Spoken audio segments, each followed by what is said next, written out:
ఓం శ్రీ విద్యా ప్రకాశానందగిరి స్వామినే నమః.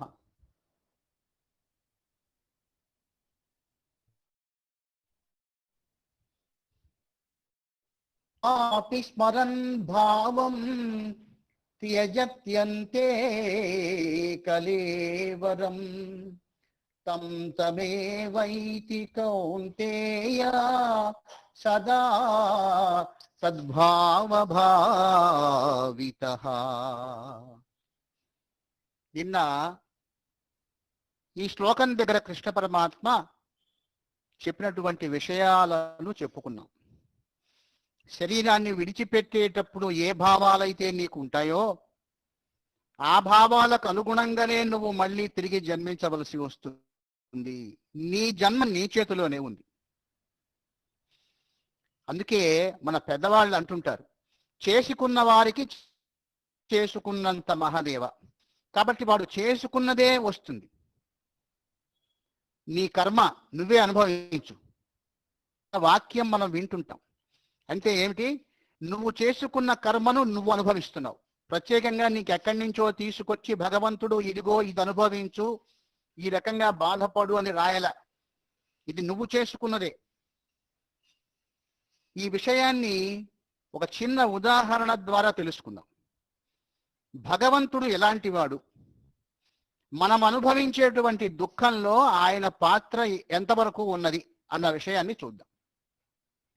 భగవంతుడు ఎలాంటి వాడు అంటే, పెద్ద పెద్ద రైల్వే స్టేషన్స్లో, బస్ స్టాండ్లో క్లోక్ రూమ్ అని ఉంటుంది, సామాను గది. ఇందులో ఓ గుమాస్తా ఉంటాడు. నువ్వు సూట్ తీసుకొచ్చావు, ప్రయాణం చేసి వచ్చావు, ఆ సూట్ కేసు అక్కడ పెట్టావు. వాడు సూట్ కేసుకి తాళం ఉందా సార్, అన్ని జాగ్రత్తగా చేసుకున్నారా అని చెప్పి ఆ రిక్వైర్మెంట్స్, ఆ ప్రైమరీ రిక్వైర్మెంట్స్ వాడు పెట్టుకోవడానికి ఏవైతే కావాలో అవి ఉన్నాయో లేవో చెక్ చేసుకొని ఆ సూట్ కేసుకి ఒక రిసీట్ రాసి నీకు ఒక రిసీట్ దగ్గర ఉంచుకుంటాడు. నువ్వు కొంతసేపు వచ్చావు, లేకపోతే మరుసటి రోజు వచ్చావు, మళ్ళీ ఆ రిసీట్ చూపించావు, నీ కేసు నీకు ఇచ్చాడు. ఇక్కడ క్లోక్ రూమ్ వాడి పాత్ర ఏమిటంటే, నువ్వు తెచ్చుకున్న దాన్ని జాగ్రత్తగా భద్రపరచి తిరిగి నీకు అందించడం. సరిగ్గా భగవంతుడి యొక్క కర్తవ్యం కూడా ఇదే. జీవుడు తన ప్రయాణం అయినప్పుడు ఆ కర్మ తాలూకు పెట్టె, ఆ పుణ్య పాపాల తాలూకు ఏవైతే కర్మలు ఉన్నాయో ఈ కర్మల తాలూకు పెట్టెని భగవంతుడికి అప్పజెప్పి, అయ్యా ప్రయాణం ముగిసింది అని చెప్పి అప్పజెప్పి పోతే, మళ్ళీ రిటర్న్ జర్నీలో మళ్ళీ జీవుడు బయలుదేరుతున్నప్పుడు భూమి మీదకి ఆ పెట్టె జాగ్రత్తగా భగవంతుడు ఇచ్చి పంపిస్తాడు. ఇప్పుడు చెప్పండి, ఏ దేవుణ్ణి నిందిస్తాం మనం? ఎందుకు నా కర్మ ఇట్లా కాల్చావు, ఎందుకు నన్ను ఇక్కడ పుట్టించావు, అదే బాగా డబ్బున్న వాళ్ళ ఇంట్లో పుట్టిస్తే సుఖపడేవాడిని కదా అనుకోవటంలో ఏమైనా ఉందే? కాబట్టి ప్రత్యేకంగా భగవంతుడు అనేటువంటి వాడు కక్షగక్కడా లేడు, ఇదంతా కూడా నువ్వు చేసుకున్నదే అనే విషయం ఎంత క్లియర్గా మనకు అర్థమవుతుంది ఈ ఉదాహరణతో. కాబట్టి గుర్తుంచుకోండి, ఎప్పుడు భగవంతుడిని ఎవరిని కూడా నిందించాల్సిన అవసరం లేదు. ఇదంతా స్వయంకృతం. భగవాన్ సత్యసాయి బాబా వారు అంటారు, ఒక గొప్ప సీక్వెన్స్ చెప్పాడు ఆయన. ఎట్టి మంటయో అట్టి పొగ, ఎట్టి మంటయో అట్టి పొగ, ఎట్టి పొగయో అట్టి వర్షము, ఎట్టి వర్షమో అట్టి పంట, ఎట్టి పంటయో అట్టి ఆహారము, ఎట్టి ఆహారమో అట్టి మనస్సు, ఎట్టి మనసో అట్టి కర్మ, ఎట్టి కర్మయో అట్టి ఫలితము. ఇప్పుడు ఎవరిని నిందిస్తావు? నువ్వు కర్మ చేశావు, ఆ కర్మ తాలూకు ఫలితాన్ని అనుభవిస్తావు. మంచి అయితే మంచి ఫలితం, చెడ్డ కర్మ అయితే చెడ్డ ఫలితం. ఈ కర్మ చేయటం అనేటువంటిది ఎలా ఉంటుందనే విషయాన్ని ముందు అధ్యాయాలలో మనకు చక్కగా పరమాత్మ తెలియజేస్తాడు. ఇక్కడ ఒక మంచి కాన్సెప్ట్ ఏంటంటే, ఎట్టి మనసో అట్టి కర్మ. ఈ మనసు దేని మీద ఆధారపడి ఉంటుంది అంటే ఆహారం మీద ఆధారపడి ఉంటుంది. తస్మాదన్నమయం మనః. ఆహారం మనసు ఆధారపడి ఉంటుంది కాబట్టి మృతాహారాన్ని తినకూడదు అని చెప్పి మనకు యోగంలో చెప్తారు. యోగ శాస్త్రంలో మృతాహారము స్వీకరించరాదు, అమృతాహారం తీసుకోవాలి అని. కాబట్టి అప్పుడు ఆ విషయాలన్నీ మాట్లాడుకుందాం. కనుక ఒక ఇంగ్లీష్ కవి ఏమన్నాడంటే, weeping weeping you are born, laughing laughing you should die. ఏడుస్తూ ఏడుస్తూ పుట్టావు, నవ్వుతూ నవ్వుతూ వెళ్ళాలంటే నీకు అపారమైనటువంటి జ్ఞానం కావాలి. జ్ఞాని మాత్రమే శరీరాన్ని విడిచిపెట్టేటప్పుడు నవ్వగలడు, ఈ భూమి మీద మరెవ్వడి వల్ల కాదు. ఇంకా అంటున్నాడు పరమాత్మ, సుఖ దుఃఖే సమే కృత్వా లాభాలాభౌ జయాజయౌ తతో యుద్ధాయ యుజ్యస్వ నైవం పాపమవాప్స్యసి. అర్జున, యుద్ధం చేయటానికి పక్కన పెట్టు, అలాభాన్ని పక్కన పెట్టు, జయం కలుగుతుందా జయం కలగదా అనే విషయం పక్కన పెట్టు. నువ్వు యుద్ధం చేయడానికి నిర్ణయించుకో. అలా యుద్ధం చేస్తే క్షత్రియ ధర్మము యుద్ధము చేయుట కాబట్టి నీకు పాపము రాదు. అలాగే మనం అన్వయించుకుంటే లాభాలు నష్టాలు అలాగే సుఖాలు దుఃఖాలు పక్కన పెట్టి నీ కర్తవ్యాన్ని నువ్వు జీవితంలో, మానవ జీవితం వచ్చిన తర్వాత తల్లిదండ్రుల పట్ల ఎట్లా ఉండాలి, భార్య పట్ల ఎట్లా ఉండాలి, అలాగే సమాజంలో ఎట్లా ఉండాలి, ఉద్యోగ బాధ్యత ఎట్లా చేయాలి, ధర్మాన్ని ఎలా కాపాడాలి, ఇట్లా ఈ ప్రపంచంలో నడిచేటువంటి విధానాన్ని అవగాహన చేసుకొని నీ ప్రయత్నం నువ్వు చెయ్యి. షడ్భాగం మనుష్యానాం సప్తమం దైవ చింతనం. 6 భాగాలు మానవ ప్రయత్నం చేసి 7వ భాగాన్ని భగవంతుడికి విడిచిపెట్టాలంట. స్వామి, నేను చేయాల్సింది నేను చేస్తున్నాను, ఇక నువ్వు చూసుకోవలసిందే, కాబట్టి నాకు సహకరించు, అనుకూలించు అని చెప్పి ప్రార్థించాలంట. అంతేగాని నీ ప్రయత్నం ఏమీ లేకుండా రోజు నువ్వే చూసుకుంటే ఏ భగవంతుడు ఏమీ చేయలేడన్న విషయాన్ని కూడా మనకు పరమాత్మ తెలియజేస్తున్నారు. ఇకపోతే సుఖ సంపదలు అనేటువంటివి ఏమిటయ్యా అంటే మనిషిని బద్ధకస్తుణ్ణి చేసి అజ్ఞానం వైపు నెట్టేటువంటివి. భోగ ఈశ్వర్య ప్రసక్తానాం తయా అపహృత చేతస సాయాత్మికా బుద్ధి సమాధౌ న విధీయతే. ఎవడైతే సమాధి అనుకుంటాడో, ఎవడైతే ఆత్మజ్ఞానాన్ని పొందాలనుకుంటున్నాడు, వాడికి ఆటంకాలు ఏమిటయ్యా అంటే భోగైశ్వర్యాలు. ఎందుకంటే మీరు జాగ్రత్తగా పరిశీలించండి, ఆత్మజ్ఞానంతో ఇవాళ మన చేత నమస్కారాలు చేయించుకుంటున్నటువంటి మహాజ్ఞానులు, మహానుభావులు, మహా ఋషులు, మహాయోగులు, మహాపండితులు అందరూ కూడా తిండికి ఇబ్బంది పడ్డవారి. ఒక పూట ఎలా గడుస్తుంది అనేటువంటి విధంగా వాళ్ళు జీవితం గడిపారు. ఈ ప్రపంచంలో రేపు గురించి ఆలోచించేటువంటి ఏకైక ప్రాణి మనిషే. కాబట్టి లాక్డౌన్ ఎన్ని రోజులు ఉంటుందో, ఒక నెలకు సరిపోయే బియ్యం తెచ్చుకుందాం, ఒక నెలకు సరిపోయే కూరగాయలు తెచ్చుకుందామని మనం ఆలోచిస్తున్నాం. ఏ పక్షి అయినా, ఏ జంతువైనా రేపటి ఆహారాన్ని చేసుకుందా? లేదు. ఏ రోజుకు ఆ రోజే, సంగతి అప్పుడే. కాబట్టి భోగైశ్వర్యాలు ఈ శరీరానికి, ఈ మనసుకు భోగాన్ని, ఐశ్వర్యాన్ని అలవాటు చేస్తే ఆత్మ నిశ్చలం కావటం కష్టం. ఎందుకంటే పొద్దు ఊకులు మనస్సు ఆ భోగైశ్వర్యాల పట్లే ప్రవర్తిస్తూ ఉంటుంది. అవి పొందాలని కోరుకుంటుంటుంది. కాసేపు కళ్ళు మూసుకొని ధ్యానం చేయండి అంటే చేయటానికి ఎవరన్నా మనం బలవంతంగా కూర్చోబెట్టాం అనుకోండి, ఏంటి ఇదంతా టైం వేస్ట్ కాకపోతే ఏం తెలుస్తుంది, లైట్లు తీసేశారు, ఫ్యాన్ వేశారు, కళ్ళు మూసుకొని కూర్చోమన్నారు, ఎవరూ మాట్లాడటల్లా, హాయిగా టీవీ పెడితే ఏదో సీరియల్ వస్తుంది, ఆ సీరియల్ చూద్దాం, కాలక్షేపం చేద్దాం, కాలాన్ని గడుపుదాం అనేటువంటి అజ్ఞానం. ఎందుకంటే వాళ్ళు తాత్కాలిక ప్రాపంచిక సుఖాలకు అలవాటు పడిన పశు అది ఎట్టి పరిస్థితుల్లో భగవంతుణ్ణి తెలుసుకోలేదు. మనం చెప్పుకున్నాం, భగవంతుడు అనేటువంటి వాడికి నీకు అడ్డంగా ఉన్నది మనసు. ఈ మనసులో ప్రపంచం వచ్చి తిష్ట వేసుకొని కూర్చుంది. ఎలా కూర్చుంది? చిన్న చిన్న సుఖాలు నీ మనసుకు అలవాటైనాయి. తల్లిదండ్రులు సరైనటువంటి అవగాహన పిల్లలకు కలిగించకపోతే వాళ్ళంతా కూడా భవిష్యత్తులో ఎట్లాంటి సత్సంగాలు కానీ ఏదైనా విషయం వినాలి అంటే వాళ్ళు ఆసక్తి చూపించరు. ఎందుకంటే ఎందుకు నాన్న ఇదంతా, ఈ వేదాంతం, ఈ వైరాగ్యం అంతా అని అంటారు. కారణం ఏమిటి అంటే మనసు భోగాలకు, ఐశ్వర్యానికి బాగా అలవాటు పడింది. కాబట్టి ఈ ఆధ్యాత్మిక చింతన, ఈ వైరాగ్య లక్షణాలు ఇవన్నీ కూడా ఇంట్లో ఉండి వాళ్ళతో ప్రస్తావిస్తూ మహనీయుల, మహానుభావుల చరిత్రలు మనం ఎప్పుడైనా సరే పిల్లలతో ముచ్చటిస్తూ ఉంటే వాళ్ళకు రాత్రిపూట పడుకోబెట్టాల్సి వచ్చినప్పుడు ఏదన్నా కథ చెప్పాలనుకోండి, హంస కథో, వివేకానంద స్వామి కథో, లేకపోతే ఓ రమణ మహర్షి వారి గురించో చక్కగా వాళ్ళకు చెప్పటం మనం నేర్చుకుంటే వాళ్ళ మనసుల్లో ఓహో ఇంత గొప్పతనం ఉన్నదే యోగంలో, ఇంత గొప్పతనం ఉందా వైరాగ్యంలో, ఇంత గొప్పతనం ఉందా జ్ఞానులలో అని తెలుసుకుంటారు. కాబట్టి దీన్ని చిన్నగా మనం స్పూన్ ఫీడింగ్ అంటుంటాం. చేయాతో కొద్ది కొద్దిగా పెట్టేటువంటి కార్యక్రమాన్ని బాల్యం నుంచి చేస్తే తప్ప వాళ్లకు ఇలాంటివి వినాలంటే భవిష్యత్తులో అవకాశం ఉండదు, వాళ్ళు ఇష్టపడరు. ఆ విషయాన్నే చెబుతున్నాడు. భోగ ఈశ్వర్య ప్రసక్తానాం తయా అపహృత చేతసాం.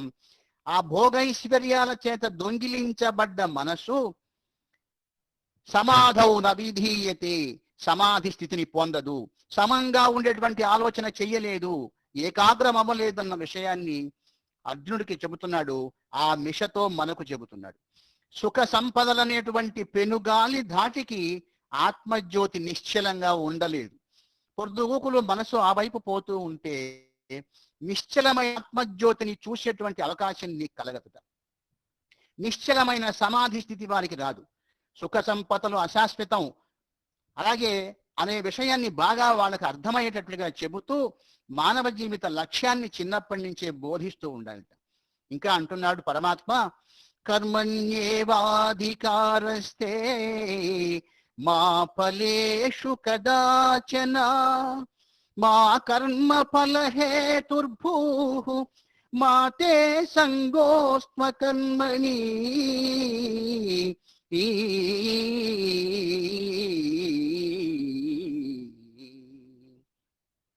అంచనాలు మనం వేయకూడదు. కర్మ చేయటం వరకే మన బాధ్యత. నీ ప్రయత్నం నువ్వు చేశావు, తప్పకుండా ఈ సంవత్సరం వ్యవసాయం చేశాను, ఇప్పుడు బ్రహ్మాండంగా నా ప్రయత్నం నేను చేశాను కాబట్టి ఈ సంవత్సరం 100 బస్తాలు పండిస్తాను, 1 ఎకరానికి చెబుతావు. తీరా చేతికి వచ్చేసి ఒక మహా ఉపద్రవం ముంచుకొస్తే, ఒక పెనుగాలి వస్తే, ఒక తుఫాన్ వస్తే నీ చేతిలో ఉందా? కాబట్టి ఎప్పుడూ కూడా అంచనాలు వేస్తే అంచనాలు జీవితాన్ని అస్తవ్యస్తం చేస్తాయి. ఏదైతే ఉన్నదో ప్రజెంట్ వర్తమానంలో యాక్సెప్ట్ చేయటమే దుఃఖ రాహిత్య రహస్యం. ఏమంటే నేను ఏడవకుండా ఉండాలి, నాకు అసలు విచారమే రాకూడదు, ఏం చేయమంటారంటే దానికి సింపుల్ సీక్రెట్ ఏంటయ్యా అంటే ఒకటే, ఎలా ఉన్నావో ఆ స్థితిని అంగీకరించు. రైట్, ఇలా ఉన్నాను కాబట్టి దీన్ని యాక్సెప్ట్ చేస్తున్నాను అంతే. ఆ క్షణం అదే. తరువాతి క్షణం నీకు ఆనందం రావచ్చు, లేదు ఇప్పుడు నీ చేతిలో ఆనందం ఉంటే తరువాతి క్షణం నీకు దుఃఖం రావచ్చు. కాబట్టి ఈ రాబోయే దాన్ని ఊహించేటువంటి ప్రయత్నం చేయటం వల్ల నీకు నిరాశ కలగవచ్చు, నిస్పృహ కలగవచ్చు. కాబట్టి అర్జున, కర్మలు మాత్రమే చెయ్యి, వాటి ఫలితాన్ని ఊహించకు, ఆశించకు. ఇలా రావాలి, నాకు రావాలి అనుకుంటే నిరాశ నిస్పృహలు వస్తాయి, జీవితం పట్ల ఆసక్తిని కోల్పోతావు అని చెప్పి చెబుతున్నారు. పాజిటివ్ థింకింగ్ కావాలి మనిషికి. ఎలాంటి థింకింగ్ కావాలి? నిన్నగాక మొన్న చనిపోయినటువంటి హిందీ ఫిలిం స్టార్ ఇర్ఫాన్ ఖాన్, ఒక్కసారి అతన్ని పరిశీలిస్తే అతను మంచి నటుడే కాదు, చక్కటి జ్ఞాని కూడా. అతనుట చనిపోవటానికి చాలా కాలం ముందే అతను క్యాన్సర్ అన్న విషయం అతనికి తెలుసని, నాలో ఒక మహమ్మారి పెరుగుతూ ఉన్నది, నా ప్రాణం తీసే మృత్యువు నాలో పెరుగుతూ ఉన్నది, కానీ నా దగ్గర 2 ఆప్షన్లు ఉన్నాయి. ఒకటి పాజిటివ్ థింకింగ్, 2 నెగిటివ్ థింకింగ్. ఇవి అందరి దగ్గర ఉన్నాయి. నేను దీంట్లో నుంచి పాజిటివ్ థింకింగ్ ఇస్తాను. కాబట్టి వచ్చేది రాని, నాకేం భయం లేదు, అది వచ్చే లోపల నేను చేయవలసిన పనులు కొన్ని ఉన్నాయి అని ఆయన కుటుంబ సభ్యుల పట్ల చేయవలసిన పనులు చేశారు. అంతేకాకుండా తల్లిని జాగ్రత్తగా చూసుకోమని పిల్లలకు అప్పచెప్పారట. ఎంత గొప్ప ఆలోచన చూడండి. కాబట్టి మరణం వస్తుందని తెలిస్తే మనం మంచినీళ్ళు కూడా తాగం, గాలి కూడా తాగం. ఎప్పుడో చనిపోయే పరిస్థితి ఉంటే ఇవాళ్లే ప్రాణం పోయేటువంటి పరిస్థితి మనకు కలుగుతుంది ఆ విషయం తెలిస్తే. మరి ఇర్ఫాన్ ఖాన్ నుంచి మనం ఎంత నేర్చుకోవాలి? కాబట్టి positive thing, welcome the situation. ఏదైనా కానివ్వండి, దాన్ని ఆహ్వానించండి. ఈ లోపు నేనేం చెయ్యాలి, నీ కర్తవ్యం ఏంటి అనేది ముఖ్యం, కానీ తర్వాత ఏం జరగబోతుందనేటువంటి దాని మీద ఆయన దృష్టి పెట్టాల. అలాగే ఇంకొక మహాకవి అన్నాడు, సముద్రపు అల అంటే నాకు ఎంతో ఇష్టం అన్నాడు. ఎందుకండి అంటే లేచి పడినందుకు కాదు, పడినా లేచినందుకు. ఎంత సింపుల్ టెక్నిక్ చూడండి. సముద్రపు అల అంటే నాకెంతో ఇష్టం, లేచి పడిపోయినందుకు కాదు, పడినా మళ్ళీ లేచినందుకు. కాబట్టి మన దగ్గర భాష ఉన్నది, అలా చక్కగా మనం చూడండి, ఏమైనా ధైర్యం చెప్పే మాటలు చెప్పండి, కాస్త ఓదార్చండి అంటాం. ఓదార్పు ఏమిటి అంటే ఓదార్పు అవాస్తవమే. ఊరుకో నాయన, ఇదంతా సహజం, ఇలా మాట్లాడుతూ ఉంటారు. కానీ ఇవన్నీ నీకు తెలియవు, నీకు తెలుసు, నీ మనసుకు తెలుసు, కానీ ఎదుటివాడు గుర్తు చేస్తే నీకు ఆనందం. కాబట్టి ఏమిటి, ఈ పాజిటివ్ కోణం, ఈ ధైర్యపు కోణం నీ అందే ఉన్నది, నిన్ను తాత్కాలికంగా పిరిగితనం ఆవహించింది. దీనికి కారణం ఆత్మజ్ఞాన రహితం. ఏది స్థిరం కాదన్న విషయం తెలియకపోవటం, నువ్వు ఆత్మవన్నటువంటి జ్ఞానం లేకపోవటం. కాబట్టి పరమాత్మ ఈ విషయాలు తెలియజేస్తూ ఇంకా అంటున్నాడు, యోగస్థః కురు కర్మాణి సంగం త్యక్త్వా కరోతి యః లిప్యతే న స పాపేన పద్మపత్రమివాంభసా. యోగస్థః కురు కర్మాణి సంగం త్యక్త్వా కరోతి యః లిప్యతే న స పాపేన పద్మపత్రమివాంభసా. యోగస్థః కురు కర్మాణి, కర్మలన్నీ యోగివై చెయ్యి. యోగివై చేయటం అంటే ఏమిటయా అంటే, యోగం అనే పదము యుజ్ అనేటువంటి ధాతువు నుండి పుట్టింది. యుజ్ అనేటువంటి ధాతువు ఏం చెబుతుందంటే, జీవాత్మ పరమాత్మతో సంయోగం చెందటాన్ని యోగం అంటారు. ఆ యోగానికి మానవుడు అనేక అర్థాలు కల్పించాడు, లాభము, భోగము, ఇవన్నీ కూడా. అందుకే మనం నిత్య జీవితంలో ఈ పదాన్ని వాడుతూ ఉంటాం, తక్కువగా వాడుతూ ఉంటాం. దాని అర్థాన్ని చాలా తక్కువగా తీసుకున్నాం. నడిచిపోయేటువంటి వాడికి ఎవడైనా లిఫ్ట్ దొరికితే నాకు వాహన యోగం పట్టింది అంటాడు, కళ్యాణ యోగం పట్టింది అంటాడు, సంతాన యోగం పట్టింది అంటాడు, ధనయోగం ప్రాప్తించింది అంటాడు. నశించిపోయేటువంటి ఈ అశాశ్వత విషయాలను కూడా యోగానికి మనం లింక్ చేశాం. కానీ నిజంగా పరమాత్మ చెప్పేటువంటి యోగం, పరమాత్మ దృష్టిలో యోగం అంటే జీవాత్మ పరమాత్మతో అనుసంధానం కావడం. ఈ యోగము సామాన్యమైంది కాదు. ఇది సాధించాలి అంటే తప్పకుండా అష్ట అంగములను, 8 అంశాలను నువ్వు సాధన చేయాలి. లోగడ మనం చెప్పుకున్నాం భజగోవిందని చెప్పుకునేటప్పుడు. కాబట్టి నాయన, ఏ పని చేసినా సరే భగవంతుడితో కలిసి చెయ్యి, భగవంతుడి యందు నీ మనసు లగ్నం చేసి చెయ్యి. యోగస్థః కురు కర్వాణి సంగం త్యక్త్వా ధనంజయ. ధనంజయ, అర్జున, సంగం త్యక్త్వా, ఇదిగో ఇలా జరగాలి, ఇలా జరగాలనేటువంటి ఆసక్తి, ప్రపంచ విషయాల పట్ల ఆసక్తి వదిలిపెట్టి ఈ సంసార జీవితంలో నువ్వు చేయాల్సిన పనులు ఏవైతే ఉన్నాయో దాన్ని నువ్వు యోగంతో చెయ్యి. అంటే నీ మనసును భగవంతుని చేసి చెయ్యూ. ఇంకా ఏం చెప్తున్నాడు, యోగం అంటే ఏంటో క్లారిఫై చేస్తున్నాడు.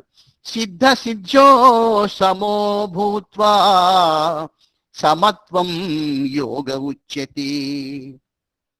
అర్జున, సిద్ధించింది, సిద్ధించనిది, సమోభూత్వ, సమానంగా చేస్తూ నీ మనసుకు ఎటువంటి బాధ కలగ చేయకుండా ఉండే విధంగా సమత్వం యోగ ఉచ్యతే. సమత్వమే యోగం అని చెప్పబడింది.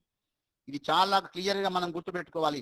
యోగా చేసేవాళ్ళు, యోగా చేద్దామనుకునే వాళ్ళు, యోగా చేస్తున్నామనుకుంటున్న వాళ్ళంతా గుర్తుపెట్టుకోవాల్సింది ఏంటంటే, యోగం అంటే ఆసన ప్రాణాయామాలు భాగము మాత్రమే, కానీ దాని లక్ష్యము సమత్వం. సమత్వం యోగ ఉచ్యతే. యోగం అంటే సమత్వము. సమబుద్ధి అన్న విషయాన్ని గుర్తుంచుకోవాలని చెప్పి తెలియజేస్తున్నాను. ఇక తర్వాత పరమాత్మ అంటున్నాడు, బుద్ధియుక్తో జహాతీహ ఉభే సుకృత దుష్కృతే తస్మాత్ యోగాయ యుజ్యస్వ యోగః కర్మసు కౌశలం. ఇంకా యోగము ఏ లాభాలను ఇస్తుందో చెబుతున్నాడు. బుద్ధియుక్తో జహాతి, నిజమైన తెలివైనటువంటి వాడు జ్ఞాని. బుద్ధియుక్తో జహాతి, విడిచిపెడతాడట. ఇహ, ఇక్కడే విడిచిపెడతాడట. ఏం విడిచిపెడతాడు? బుద్ధియుక్తో జహాతీహ ఉభే సుకృత దుష్కృతి, పాప పుణ్యాలను ఇక్కడే విడిచిపెడతాడట. బుద్ధియుక్తో జహాతీహ ఉభే సుకృత దుష్కృతి తస్మాత్ యోగాయ యుజ్యస్వ యోగః కర్మసు కౌశలం. కర్మలు అద్భుతంగా చేయడానికి యోగం ఉపయోగపడుతుంది, ఏకాగ్రత ఉపయోగపడుతుంది. కాబట్టి నువ్వు చేసే పనిలో నైపుణ్యం కావాలి అంటే, నిపుణుడవు కావాలి అంటే నువ్వు తప్పకుండా యోగ సాధన చేయాలి, యోగికి కావాలని చెబుతున్నాడు. అదేమిటండి, పాపాన్ని పుణ్యాన్ని ఇక్కడే విడిచిపెడితే ఎట్లా అని ఒక ప్రశ్న వేయవచ్చు. ఇక్కడ మనం అందరం కోరుకుంటాం ఏమిటి? పుణ్యం చెయ్యాలి, పుణ్యం చెయ్యాలని. మనకి ఎంతసేపటికి అదే పుణ్యం వస్తుంది, ఇది చేస్తే పుణ్యం వస్తుంది అనేటువంటి భావన ఉంది. కానీ పుణ్యస్య ఫలం ఇచ్చంతి పుణ్యము నేచ్చంతి మానవాహ నా పాప ఫలం ఇచ్చంతి పాపం కుర్వంతి యత్నతః అంటున్నారు పెద్దలు. కాబట్టి కావాలని పుణ్యాలు చేస్తారు, దేనికంటే ఆ పుణ్యం ఏదో శుభాన్ని ఇస్తుందని. ఏంటి మన దృష్టిలో శుభాన్ని ఇవ్వటం? గుళ్ళోకి పోయి వచ్చాం, మనకు పుణ్యం వచ్చింది, నేను నా భర్త బాగుంటారు, నా పిల్లలు బాగుంటారు. ప్రతిదీ కూడా ఈ జన్మలో పొందేటువంటి అశాశ్వతమైన తాత్కాలిక సుఖాలు పొందటానికి నువ్వు ఉపయోగించుకునేటువంటి ఒక వస్తువా, ఒక వ్యక్తి భగవంతుడు. ఇది బాగా గుర్తుపెట్టుకోవాలి. నువ్వు గుడిలోకి వెళ్తున్న కారణం ఏమిటి? భగవంతుని పూజించాల్సిన అవసరం ఏంటి? పూజిస్తే మనం సుఖంగా ఉంటాం. ఏ సుఖం ఇది? ఈ సుఖం ఎక్కడిది? ఎంతవరకు సుఖం? ఆఖరి శ్వాస విడిచేంత వరకు పొందే అశాశ్వతమైన సుఖాన్నే నువ్వు భగవంతుని కోరుకోవలసింది. వెంటబడుతుంటారు పూజారి వెంట. ఇవాళ మైక్రో మా గోత్రం వినపడలేదే, మా గోత్రం చెప్పండి, గోత్రం చెప్పి పూజ చేయండి అంటుంటారు. ఏమైతుంది ఈ గోత్రం చెబితే?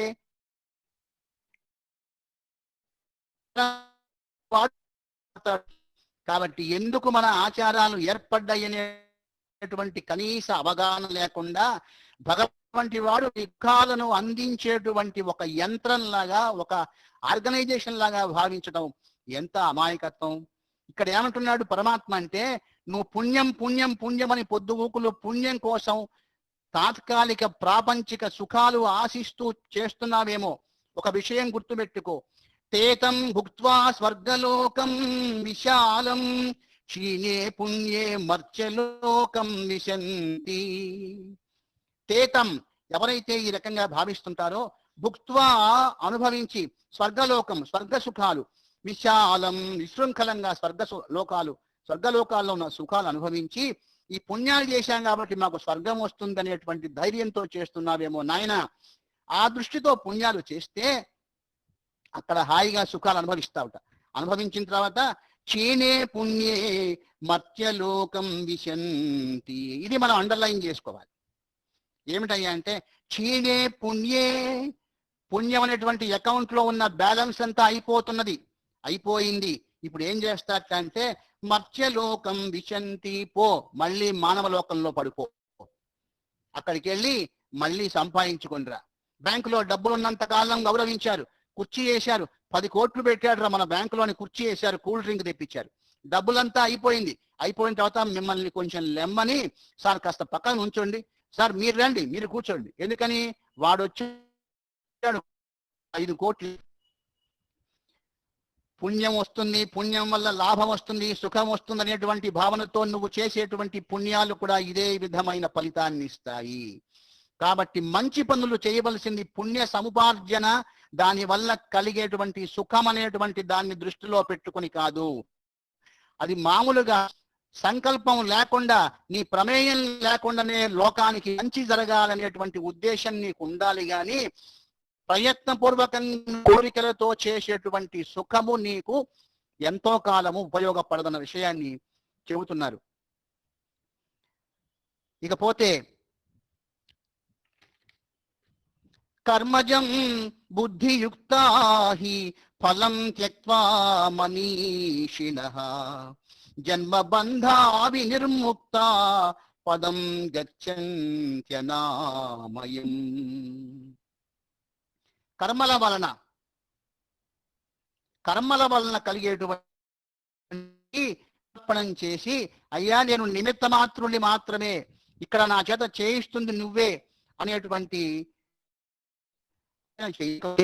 ఈ కర్మలు మళ్ళీ నిన్ను వెంటాడి నేను చేశానన్న భావన ఉంటే ఆ భావన వల్ల దాని వల్ల కలిగే కష్ట నష్టాలను నువ్వు భవిష్యత్తులో భరించవలసి ఉంటుందయ్యా అని చెబుతున్నాడు.